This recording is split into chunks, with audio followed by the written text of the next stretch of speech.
BIONICLE Legends 1 Island of Doom. Written by Greg Farshty. Recording by Nemetron. Chapter 11. Jala sat in the ruins of the Tarmetru Great Furnace. Many days had passed since he had issued his ultimatum to the Turaga. In that time, no Matoran had lifted a tool to do any work in the city, even to create shelters for themselves.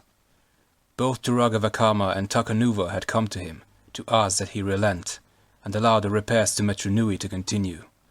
He had refused.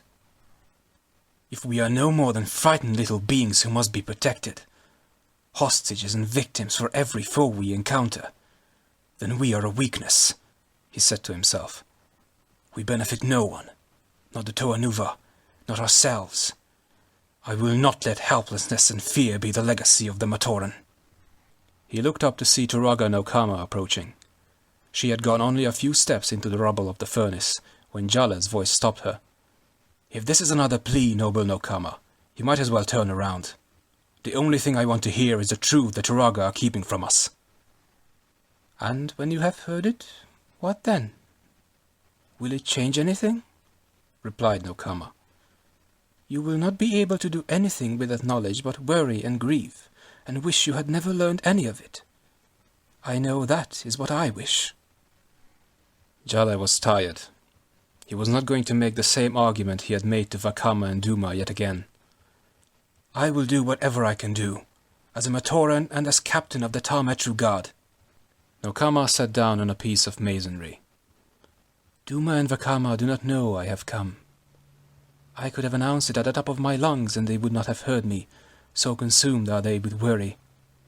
They would not approve of my coming to you, but I believe all beings have a right to know why they are going to die." Before Jala could respond, Nokama began her tale. She told him of the discoveries made by Turaga Duma and Turaga Nuju, of the great mask of life, of Voyanui, and finally of the Toanuva's journey to that island to find the mask and save the Great Spirit. Jala listened to it all with rapt attention, never speaking until she had finished. "If Motunui dies," he began. "Then must not the universe die with him?" said Nokama. "Up to now, the Toa have fought to bring light and hope back to the Matoran. But if they had failed, and Makuta triumphed, at least we would have been alive to nurture a dream of a better future.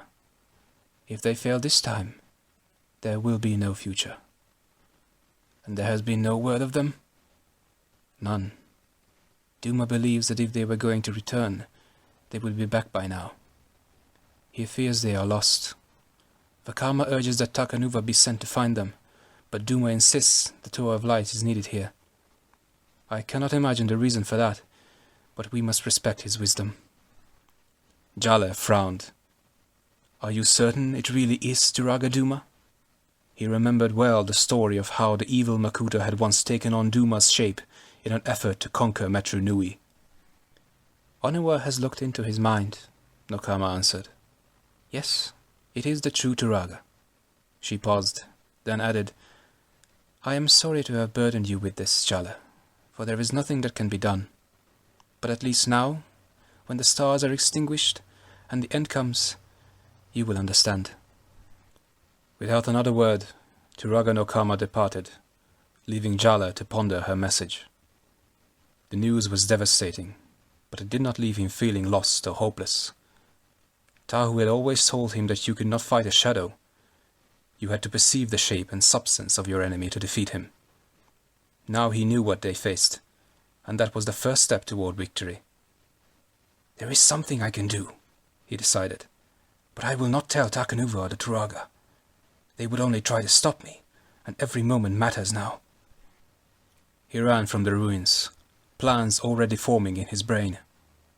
He would need help, the best, most trustworthy, and bravest Matoran he could find, and then they would go to Voyanui themselves. They would find the Toanuva and this mask of life. They would help to save the Great Spirit. Somehow, they would make things right. He didn't fool himself. A journey deemed too dangerous to Toa would probably mean a quick end to Matoran. But he also knew there was no choice. And although he had never met Garen, the same words uttered by that Matoran echoed in his mind now. You don't have to be a Toa to be a hero. End of chapter 11 and end of the book Island of Doom.